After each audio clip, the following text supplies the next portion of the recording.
നിയമസഭാ തെരഞ്ഞെടുപ്പിൽ നേരിട്ട കനത്ത പരാജയം CPM-ന്റെ അടിത്തറ തന്നെ ഉലച്ചിരിക്കുകയാണ്. പാർട്ടിയുടെ ഏറ്റവും ശക്തമായ ഉരുക്കുകോട്ടകളായ കണ്ണൂരിലും കൊല്ലത്തുമൊക്കെ സംസ്ഥാന നേതൃത്വത്തിനും മുഖ്യമന്ത്രി പിണറായി വിജയനും പാർട്ടി സെക്രട്ടറി ഗോവിന്ദനും ഒക്കെ എതിരെ അണികളും പ്രാദേശിക നേതാക്കളും പരസ്യമായി രംഗത്തു വരുന്ന കാഴ്ചയാണ് ഇപ്പോൾ കണ്ടുകൊണ്ടിരിക്കുന്നത്. ഭയം കാരണം ഇതുവരെ ആരും തിരുത്താൻ തയ്യാറാകാതിരുന്ന പാർട്ടിയിലെ വലിയ തെറ്റുകൾ ഇപ്പോൾ ഔദ്യോഗിക യോഗങ്ങളിൽ കടുത്ത ഭാഷയിലാണ് വിചാരണ ചെയ്യപ്പെടുന്നത്. ഈ തെരഞ്ഞെടുപ്പ് പരാജയത്തിന് പിന്നാലെ ഉയർന്ന ഏറ്റവും പ്രധാനപ്പെട്ട അമർഷം മുതിർന്ന നേതാവായ KN ബാലഗോപാലിനെ പ്രതിപക്ഷ നേതാവാക്കാത്തതുമായി ബന്ധപ്പെട്ടാണ്. CPM കേന്ദ്ര കമ്മിറ്റി അംഗമായ ബാലഗോപാൽ പ്രതിപക്ഷ നേതാവായാൽ അത് അദ്ദേഹത്തിന് പാർട്ടിയുടെ പരമോന്നത സമിതിയായ പോളിറ്റ് ബ്യൂറോയിലേക്കുള്ള വഴി എളുപ്പമായിരുന്നു. എന്നാൽ അദ്ദേഹത്തിൻ്റെ രാഷ്ട്രീയ വളർച്ചയെ ബോധപൂർവം തടയാൻ വേണ്ടിയാണ് പിണറായി വിജയൻ വീണ്ടും പ്രതിപക്ഷ നേതാവ് പദവി ഏറ്റെടുത്തത് എന്നാണ് കൊല്ലം ജില്ലാ കമ്മിറ്റിയിൽ നേതാക്കൾ പരസ്യമായി ആക്ഷേപിച്ചത്. ആരോഗ്യരംഗം ലോകോത്തരമാണെന്ന് പറഞ്ഞ് മുഖ്യമന്ത്രി ചികിത്സയ്ക്കായി അമേരിക്കയിലേക്ക് പോയപ്പോൾ KN ബാലഗോപാൽ തൻ്റെ ഹൃദയം വിശ്വസിച്ച് തിരുവനന്തപുരം മെഡിക്കൽ കോളേജ് ആശുപത്രിയിലാണ് ചികിത്സ തേടിയത് എന്ന കാര്യം പോലും യോഗത്തിൽ ചൂണ്ടിക്കാണിക്കപ്പെട്ടു. വിശ്വസ്തതയും ജനപ്രിയതയുമുള്ള നേതാക്കളെ ചവിട്ടിത്താഴ്ത്തി സ്വന്തം അധികാരം നിലനിർത്താൻ നോക്കുന്ന ശൈലിക്കെതിരെ വലിയ പ്രതിഷേധമാണ് ഉയരുന്നത്. സംസ്ഥാന നേതൃത്വത്തിൻ്റെ തെറ്റായ തീരുമാനങ്ങളും ജനവിരുദ്ധ ശൈലിയും അത് തിരുത്തിയില്ല എങ്കിൽ വരും നാളുകളിൽ BJP നേതാവ് മുരളീധരൻ നിയമസഭയിൽ പ്രതിപക്ഷ നേതാവാകുന്ന അവസ്ഥയിലേക്ക് കാര്യങ്ങൾ എത്തുമെന്നാണ് കൊല്ലം ജില്ലാ കമ്മിറ്റി നൽകിയ കടുത്ത മുന്നറിയിപ്പ്. UDF-ൽ 62 വയസ്സുള്ള VD സതീശൻ മുഖ്യമന്ത്രിയാകുമ്പോൾ പ്രായാധിക്യവും അനാരോഗ്യവുമുള്ള പിണറായി വിജയൻ 80 കഴിഞ്ഞ് വീണ്ടും പ്രതിപക്ഷ നേതാവാക്കി അദ്ദേഹത്തെ പ്രതിഷ്ഠിക്കുന്നത് ജനങ്ങളെ കൊഞ്ഞനം കുത്തുന്നതിന് തുല്യമാണെന്ന് നേതാക്കൾ പറയുന്നു.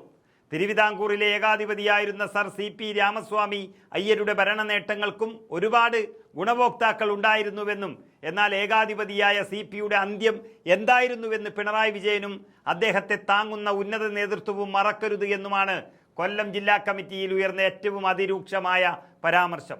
പാർട്ടിയിൽ വളർന്നു വരുന്ന വ്യക്തിപൂജയും സ്വജനപക്ഷപാതവുമാണ് ഈ വൻ തകർച്ചയ്ക്ക് കാരണമെന്നാണ് പൊതുവെയുള്ള വിലയിരുത്തൽ. മുൻപ് KK ശൈലജയും തോമസ് ഐസക്കും ഉൾപ്പെടെയുള്ള ജനപ്രിയ മന്ത്രിമാർക്ക് പുതുമുഖ സമവാക്യം പറഞ്ഞ് സീറ്റ് നിഷേധിച്ചപ്പോഴും ഇത്തവണ വീണ്ടും അദ്ദേഹത്തിന് ഇളവനുവദിച്ച് പ്രതിപക്ഷ നേതാവാക്കിയത് പാർട്ടിയിലെ പുതിയ തലമുറ നേതാക്കളുടെ വളർച്ചയെ പൂർണ്ണമായും തടസ്സപ്പെടുത്തുന്നതാണെന്ന വികാരമാണ് ഉയർന്നിട്ടുള്ളത്. പാർട്ടിയുടെ തട്ടകമായ കണ്ണൂരിൽ കനത്ത തോൽവിക്ക് വഴിയൊരുക്കിയത് സംസ്ഥാന സെക്രട്ടറി ഗോവിന്ദന്റെ ഭാര്യ ശ്യാമളയെ തളിപ്പറമ്പിൽ സ്ഥാനാർത്ഥിയാക്കിയതാണെന്ന് നേതാക്കൾ പറയുന്നു. ശക്തമായ പ്രാദേശിക എതിർപ്പുകൾ അവഗണിച്ച് മുകളിൽ നിന്ന് സ്ഥാനാർത്ഥിയെ അടിച്ചേൽപ്പിച്ചത് വലിയ തിരിച്ചടിയായി മാറി. പരാജയത്തിന്റെ പശ്ചാത്തലത്തിൽ MV ഗോവിന്ദൻ സംസ്ഥാന സെക്രട്ടറി സ്ഥാനം ഒഴിഞ്ഞു പോകണമെന്ന ആവശ്യവും ശക്തമായി. CPM-ന്റെ സംസ്ഥാന സെക്രട്ടറി ഗോവിന്ദൻ പാർട്ടി തീരുമാനങ്ങൾ മാധ്യമങ്ങൾക്ക് മുന്നിൽ വിശദീകരിക്കുന്ന ശൈലിക്കെതിരെ കണ്ണൂർ ജില്ലാ കമ്മിറ്റി യോഗത്തിൽ കടുത്ത വിമർശനമാണ് ഉയർന്നു വന്നത്. മാധ്യമങ്ങൾക്ക് മുന്നിൽ അദ്ദേഹം കാണിക്കുന്ന ധാർഷ്ട്യം നിറഞ്ഞ വാക്കുകളും ശരീരഭാഷയും പ്രവർത്തകരിലും അനുഭാവികളിലും വലിയ തരം താഴ്ത്തലിലാണ് ഉണ്ടാക്കിയത്. കൂടാതെ മുഖ്യമന്ത്രി പിണറായി വിജയനും SNDP സെക്രട്ടറി വെള്ളാപ്പള്ളി നടേശനുമായുള്ള അവിശുദ്ധ സൗഹൃദമാണ് ന്യൂനപക്ഷങ്ങളെ പാർട്ടിയിൽ നിന്ന് പൂർണ്ണമായി അകറ്റിയതെന്നും ഇത് സംസ്ഥാനത്തെ 140 മണ്ഡലങ്ങളിലും കനത്ത തിരിച്ചടി ഉണ്ടാക്കിയെന്നും നേതാക്കൾ തുറന്നു പറയുന്നു. പരാജയത്തിൽ മുഖ്യമന്ത്രിക്ക് മാത്രം ഉത്തരവാദിത്തമില്ല എന്ന് ന്യായീകരിച്ച ജനറൽ സെക്രട്ടറി ബേബിക്കെതിരെ കണ്ണൂരിലെ നേതാക്കൾ ശക്തമായി തിരിഞ്ഞു. ഭരണവിരുദ്ധ വികാരമില്ല എന്ന തരത്തിലുള്ള ബേബിയുടെ പ്രസ്താവന ജനങ്ങളെ വെല്ലുവിളിക്കുന്നതിന് തുല്യമാണെന്ന് അവർ തുറന്നടിച്ചു. പാർട്ടിയുടെ അടിത്തറ ഭദ്രമാണെന്ന് കേവലം വോട്ട് കണക്കുകൾ നിരത്തി നേതൃത്വം അവകാശപ്പെടുന്നത് ശാസ്ത്രീയമല്ലെന്ന് കണ്ണൂർ കമ്മിറ്റിയും കുറ്റപ്പെടുത്തി.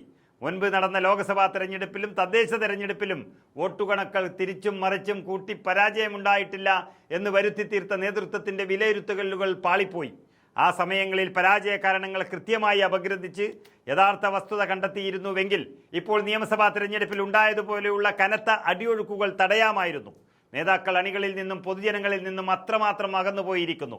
ജനങ്ങൾ പാർട്ടിയെയും നേതാക്കളെയും എങ്ങനെ വിലയിരുത്തുന്നു എന്ന് മനസ്സിലാക്കി പ്രവർത്തിക്കണമെന്നും വിവിധ കാരണങ്ങളാൽ പാർട്ടിയുമായി അകന്നവരെ തിരിച്ചെത്തിക്കാൻ അടിയന്തര നടപടി വേണമെന്നുമാണ് താഴെത്തട്ടിൽ നിന്നുള്ള ആവശ്യം. ചരിത്രത്തിൽ ആദ്യമായാണ് പാർട്ടിയുടെ ശക്തമായ കോട്ടകളിൽ സംസ്ഥാന നേതൃത്വത്തിനും പിണറായി വിജയന്റെ ഏകാധിപത്യ ശൈലിക്കുമെതിരെ അണികളും പ്രാദേശിക നേതാക്കളും ഇത്രയും പരസ്യവും രൂക്ഷവുമായൊരു കലാപം ഉയർത്തുന്നത്. പിണറായി ഗോവിന്ദൻ അച്ചുതണ്ട് വൻ പ്രതിസന്ധിയിലായിരിക്കുകയാണ്.